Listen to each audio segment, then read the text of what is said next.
The truth is, most people are weak, okay? Most people, and the average person is a weak-minded person. This is why they are average, okay? I'm not putting a value on this in this moment. I'm not putting a value on that. It's just simply an observation, that's all.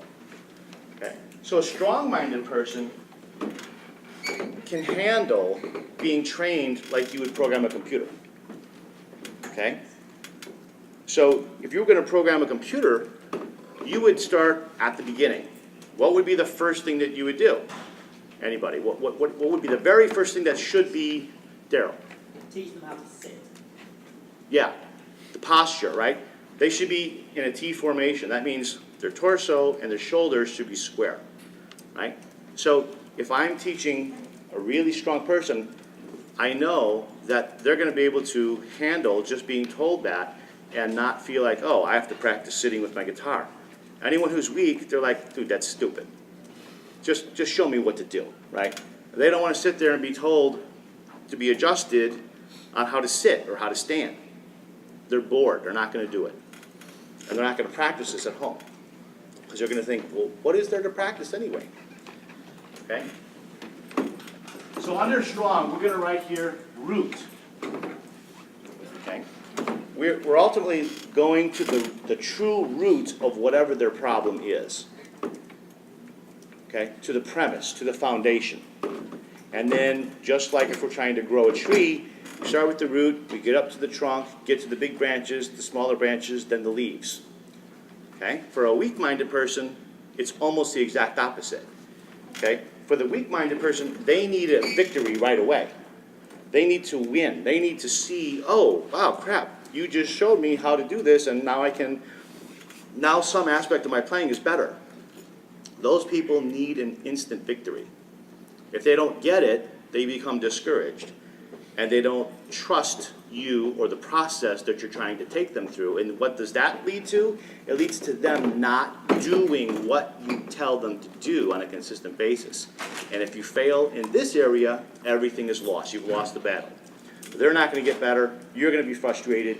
And you're not going to develop that student into becoming a great player. Okay? So the weak-minded people, you start at the branches, not at the root. Okay? Get them to trust in you that you can produce even a small improvement or result for them. Next comes prioritize. All right? So when someone comes and plays for you and you're listening to it, you're going to hear or see lots of things that you think isn't right or isn't perfect. Right? So there may be lots of things. Maybe the right-hand position, maybe the left-hand position, maybe the way that they're picking, the way they're holding the pick, the way the pick is tilted, the way the pick is angled. Right? Before they play a single note, you might discover all kinds of things that are not as they should be. Right? Then you see them actually play, and you hear that the articulation is weak, it's inconsistent, their pick travels in too big of a distance, they're inefficient motions, they don't have the strings muted, so some of the additional strings are making noise that's sloppy. The two hands are not in sync, so that they're not totally articulating notes exactly the same time. So now you get a little bit of fret buzz, a little bit of muffed notes, right? Maybe the phrasing sucks. Maybe they're just too damn slow because the fingers fly away from the guitar too much. They don't have a good economy of motion. We can go on and on and on and on and on and on and on. There's thousands of things that could potentially be wrong, or at least not be consistent with what it is that you're trying to teach and how you're trying to teach them, okay, according to the philosophy that you use in your teaching. Is this making sense? Okay, so you're going to hear or see probably lots of stuff. Well, you have to choose. You have to pick.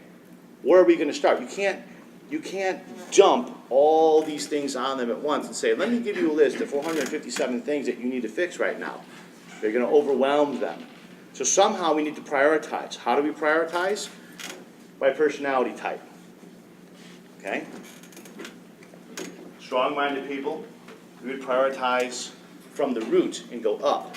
Weak-minded people, from branches and come down. Okay? Because they can't handle the root. What was that movie? You Can't Handle the Truth. What's that movie? Jack Nicholson. Yeah. Few Good Men. Few Good Men. You guys see that movie, A Few Good Men? Yeah. Jack Nicholson says, Tom Cruise, you can't handle the truth. Weak-minded people can't handle the roots. Okay? It's just too hard, it's too boring, takes too much time. It's like, dude, just show me. Just help. Right? They want to have a come to Jesus moment. I suck, this is suck, help me. They want you to fix something. And the next is we have to communicate all that. So we have to communicate to them, this is where the actual teaching starts, where you're telling that person, hey, this is what I think is best for you to do right now. Okay? And there's a lot that goes into just the communication side, but right now let's just stick to this basic order. Okay? Okay. So you've just heard what basically is my whole procedure for dealing with teaching students. Okay? One-on-one students, particularly students that might be new to me. Like, I've never had Gonzalo sit here before. In fact, I've never heard a play. Why? Okay? Okay, so now what I'm going to do is I'm going to stop talking, and I'm just going to ask you a question. And the question is, what do you got? What do you want to talk about?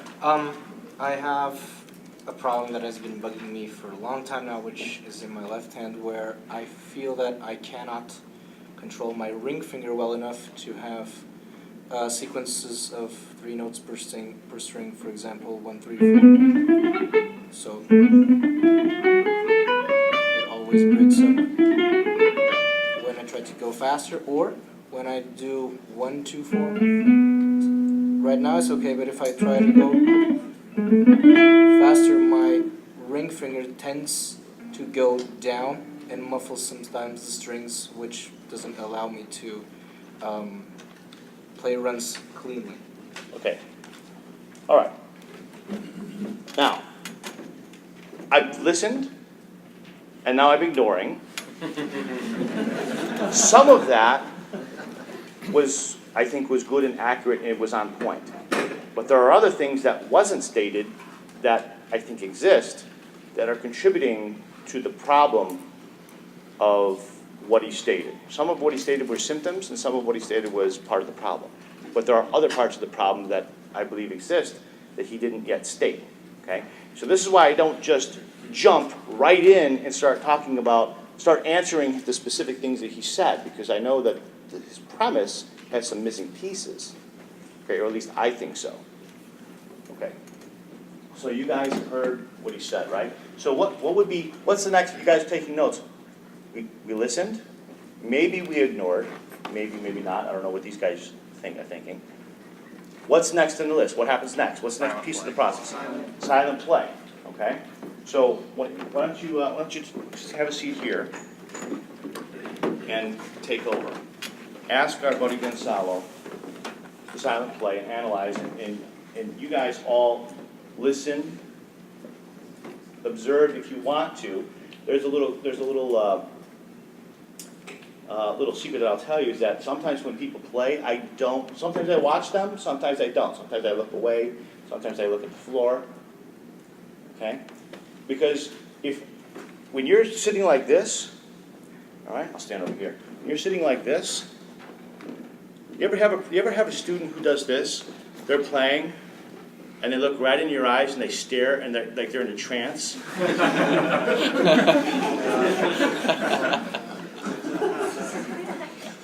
was like, what, dude, are you serenading me? Are you gay? Or I'm not that way. So it's cool if you are, but nothing gonna happen here, okay?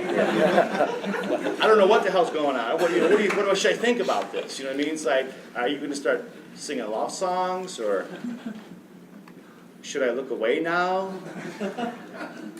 I'm being observed. Does this dude like me? You know. So sometimes I look away to break that shit because I cannot stand it. Other times, if the student sees you looking at him or her, that makes them feel uncomfortable, and then they start with the mouth talking, and you don't want that. You want them to just play, don't speak, right? So sometimes I'll look away. Other times I'll look away so that my eyes don't influence what it is that I should be listening for, right?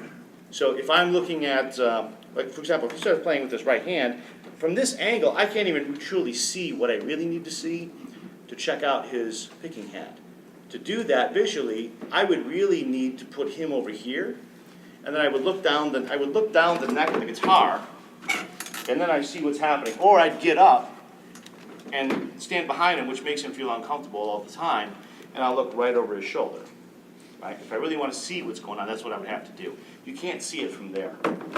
But you can hear things. You can hear inconsistency in articulation, right? So, but if you're watching, since you can't really see much here anyway, you usually end up watching over there, but that may not be what you're supposed to be listening for. All right, so go ahead, silent play, and see what you got.